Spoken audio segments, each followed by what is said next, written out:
Back in the 1950s, France built a tank that weighed as much as 3 passenger cars, stood 1.5 meters tall, and had armor like a can of sardines. Any machine gun could pierce it effortlessly. And guess what the French engineers decided to equip this tank with? 4 massive 120-millimeter guns, 4 barrels on a vehicle the size of a Lotta. But that's not even the craziest part of this story.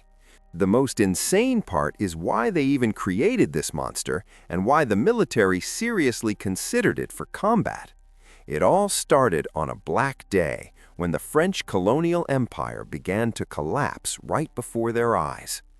On May 7, 1954, in the northern Vietnam, in the Dien Bien Phu Valley, after 54 days of bloody siege, the French garrison surrendered. Over 10,000 French soldiers capitulated to Vietnamese guerrillas. Elite paratroopers from the Foreign Legion, considered invincible, were defeated by peasant armies in the jungles. It was not just a military defeat, it was a humiliation for the great colonial power. France fought in Indochina for 8 years, from 1946. Thousands of soldiers killed, billions of francs spent on the war, endless promises from the government of a quick victory, and suddenly everything collapsed in one moment.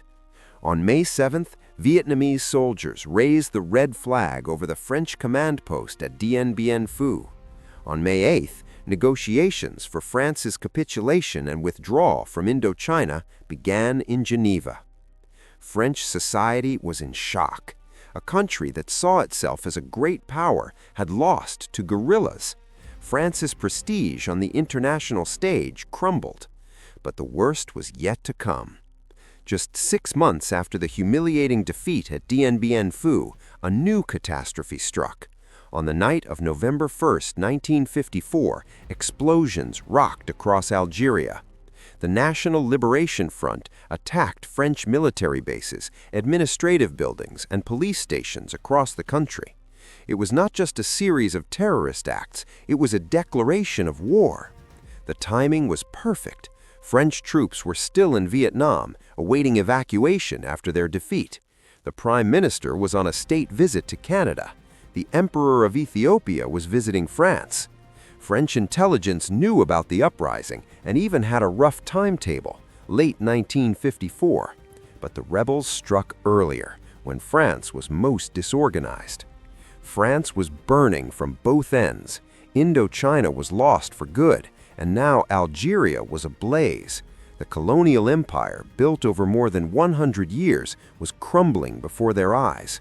Morocco and Tunisia began demanding independence. What do you think happened next?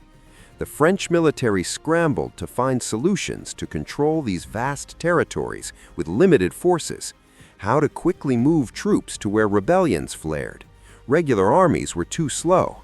While reinforcements arrived by sea and bases were set up, weeks and months went by. During this time, rebels gained ground, support from locals, and fortified positions. They needed mobile, rapid response forces, troops that could be flown in within hours to any part of the empire, and the obvious answer was airborne forces. Transport planes could skyrocket troops with parachutes and immediately start operations. No need for ports, no need for airstrips, just jump and fight. But airborne troops faced a fundamental problem. They jump from the sky light and unarmed. They carry only their rifles, machine guns, grenades, and anti-tank weapons. Heavy equipment can't be dropped by parachute. AT guns, mortars, artillery must be delivered separately after the landing, once the transport aircraft are on the ground. But what if the enemy meets the paratroopers with tanks? RPGs are ineffective against armor. They needed to get close to enemy tanks to destroy them. Anti-tank rifles were outdated. And then something nobody expected happened. Someone in the French Defense Ministry proposed an idea that seemed brilliant at first, but was completely insane upon closer inspection. What if they dropped tanks along with the soldiers? Light airborne tanks, small enough to be loaded into transport planes, parachuted down and immediately put into action. On paper, it looked like a perfect solution. Paratroopers would get heavy firepower right at landing. No need to wait for reinforcements, no need for landing strips. Just drop a tank with a parachute and it's ready to fight. The crew climbs in and they go into battle. The military loved this idea.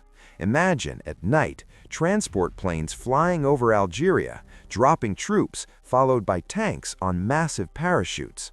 The rebels would think they're facing light infantry, but half an hour later they'd be attacked by armored vehicles. But the most interesting part started when engineers began crunching the numbers. The specialists quickly realized the scale of the disaster. French transport planes from the 1950s physically couldn't lift a regular tank. Even the lightest tanks of that time weighed too much. After long calculations, they determined the maximum weight was 6 tons, at most 8. That's the weight of 3 sedans. Now imagine the task. You need to fit everything that makes a tank: armor to protect against bullets and shrapnel, a gun capable of destroying enemy tanks, ammunition, engine, fuel, transmission, tracks, targeting systems, observation devices, and a crew of 3 with their gear, into this weight. Physics is unforgiving. Make the tank too heavy, and it gets pierced by a large caliber machine gun. Make it too armored, and it's too heavy for the plane. Put a powerful gun, and it takes up half the volume and weighs several tons with ammunition. Economize on weapons, turn it into a useless target that the first enemy tank can destroy. Any rational engineer would say, it's impossible. The laws of physics cannot be beaten. You can't build a tank that is both light enough to fly and sufficiently armored to survive. But the French military ignored common sense. The empire was burning. Every day in Algeria, French soldiers died. They needed a solution, any solution. And in December 1954, just a month after the start of the Algerian War, the French Defense Ministry officially launched the Engin Léger de Combat program, ELK for short. The technical requirements were absurdly strict. A combat weight no more than 10 tons, capable of destroying enemy tanks at up to 1 kilometer, fully armored against bullets and shrapnel, high speed, excellent maneuverability, transportable by plane, and parachutable. The military demanded the impossible. They wanted a full-fledged tank fighter weighing just a few small cars. They wanted it to fly with a parachute. They wanted its armor to protect the crew. They wanted it to destroy heavy Soviet tanks from 15 kilometers away. And they were dead serious. The program was launched through a competitive process. Any French company could submit its project. Let the engineers figure out how to combine the incompatible. The main thing was to have a parachutable air combat vehicle by the late 1950s. And guess what? Brave engineers stepped up to this insane challenge. Companies believed that French ingenuity and inventiveness could outsmart the laws of physics. What do you think was the outcome? 2 very different companies competed for the contract. The industrial giant AMX, with years of experience and resources, and Brunon-Vallet, a small firm from a provincial town. The most interesting part began when both submitted their solutions, because their approaches were diametrically opposed. AMX chose the path of extreme minimalism. Their logic was simple. If the tank must weigh 6 tons and defeat enemy armor, it must be so small that the enemy cannot hit it, an invisible ghost on the battlefield. Engineers created a machine just 1.43 meters tall, lower than a human. The T-38 Soviet light amphibious tank was taller. Its length was 3.75 meters, shorter than a modern sedan. To fit everything in such small size, they had to make monstrous sacrifices. The driver was placed in the turret in a prone position alongside the commander. The engine was in the front, fuel tank in the back, and the crew in the middle in a tiny turret the size of a phone booth. Conditions for the crew were so terrible that the military called them inhumane. The driver lay in the turret looking through periscopic sights. Even in travel mode, he remained there. During combat, it was even worse. What do you think happened next? They tried to fix the layout, introduced a two-man turret with a more normal seat for the commander and gunner, but it only confirmed one thing: it's impossible to create a proper tank weighing 6 tons without monstrous compromises. Brunon-Vallet took a completely different route, and then something unexpected happened. The engineers proposed a revolutionary concept: modular platform. The idea was simple and brilliant at the same time. Why create 10 different tanks when you can make one basic chassis and change the combat modules on top? The chassis stays the same: tracks, engine, transmission, armor, but different turrets with various weapons can be installed on top. Today, you need an anti-tank gun, so you put that turret. Tomorrow, an autocannon for infantry, swap it out. The day after, a ZSU for air defense. The military loved the idea instantly. Imagine the cost savings. One tank performs 5 different roles. Logistics are simplified. Spare parts are the same for all. Production becomes cheaper. Training is easier. A single platform for drivers and mechanics.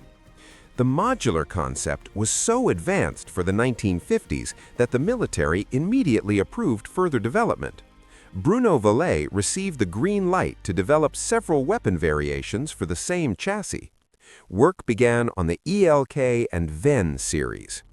The basic chassis was designed to accommodate different turrets. The height of the hull was about 1.5 meters, length just under 4 meters.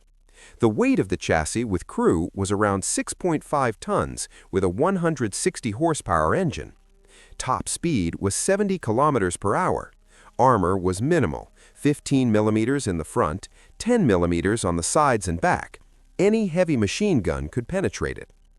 High explosive and fragmentation shells turned the body into a sieve. But the engineers banked on something else: speed, maneuverability, and firepower. The idea was that the tank should never be hit. It's too fast, too small, too elusive. The enemy wouldn't have time to aim before receiving a powerful volley. And now the most interesting part. While AMX struggled with placing the crew in a tiny hull, Brunon-Vallet's engineers developed several weapon options for their platform, each more crazy than the last. The first was the ELK EVN-30, with 2 30mm autocannons on either side of the turret, plus 2 machine guns nearby. Rapid-fire guns to suppress lightly armored targets and infantry. The concept was logical: a tiny, fast tank that appears from behind the hill and unleashes automatic fire. Next came the EV-90 model. Instead of 2 small guns, they installed a single 90mm low-pressure gun on the right side of the turret, capable of fighting real tanks. The military nodded in approval. This concept worked. Modularity proved its usefulness. One day fighting infantry, another destroying tanks. Just swap the turret. But the engineers didn't stop. They created a third version, the EV-120. A tank just 1.5 meters tall, weighing less than 7 tons, with 4 120mm smoothbore guns, 2 on each side in horizontal pairs. It looked absurd: a toy with artillery batteries attached, the size of a hatchback, with 4 huge guns hanging off it. The idea was that the gunner could reload all 4 guns without leaving the tank, either by turning the turret to open the hatch or stepping outside for reloading. A salvo of all 4 120mm guns would destroy any tank. It sounded impressive on paper, but in reality, 4 120mm guns firing simultaneously on a 7-ton platform either topple the tank or rip it apart. The engineers proposed another crazy idea: smaller guns with 5-round revolver-type auto-loaders, a fully automatic reloading system firing 10 shots without stopping. But they never built this version. Even the French engineers realized they'd gone too far. 2 automatic 20mm guns on an under 7-ton tank was pure madness. The fantasy, however, wasn't over.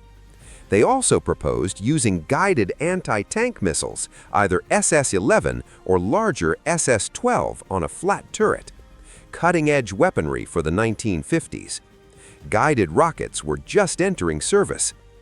Brunon-Vallet's company manufactured 10 pre-series prototypes with different weapons, each tested thoroughly. The military wanted to see which worked best: autocannons, anti-tank guns, recoilless rifles, or missiles. But every test revealed the same harsh truth. Each weapon system had fatal flaws. The 30mm guns couldn't pierce tank armor. The 90mm guns' accuracy was lost after each shot. The 120mm guns caused the tank to jump and shake uncontrollably, making precise aiming impossible. Most importantly, none of these weapons solved the core problem. The tank remained a tin can easily pierced by any heavy machine gun. By the end of the 1950s, it was clear that the ELK program had failed. No weapon could turn this tiny, flimsy box into an effective fighting vehicle. In 1958, dramatic events unfolded in France. On May 13th, the French army in Algeria staged a mutiny against civil authorities. The Fourth Republic collapsed. Charles de Gaulle returned to power. On September 28, 1958, the French voted overwhelmingly for a new constitution, almost 80%. The Fourth Republic was gone. The Fifth Republic was born. De Gaulle understood reality. The colonial empire was irreversibly collapsing. Guerrilla warfare raged in the mountains and deserts. Heavy tanks weighing 6 tons, not necessary. By the end of 1961, the French Defense Ministry shut down the ELK program, officially deeming it little promising. They decided to improve the proven AMX-13 instead. Some prototypes were sent to museums, like the ELK BIS in the Saumur Tank Museum. The experimental BNVAT prototypes are stored in warehouses and private collections. Algeria gained independence in 1962 after 8 years of war. The program consumed 10 years of work and millions of francs. The result? Museum pieces and relics. But history has an unexpected twist. Over half a century later, a small French tank found a second life in the computer game World of Tanks. The ELK EVN-90 became a cult machine. Players nicknamed it Yolka, the Christmas tree. Small, fast, with a powerful gun. That's how the creators envisioned it. In the virtual world, the tank finally found the purpose it could never have in reality. Grand engineering ambitions shattered by the harsh realities of war and politics. Small tank destroyers remain only a reminder of this story. And I wish you a Happy New Year. May 2026 bring success to your projects, and may they not meet the same fate as the ELK. If you enjoyed this story, give a like. Subscribe to the channel for more stories about absurd military projects. Happy New Year!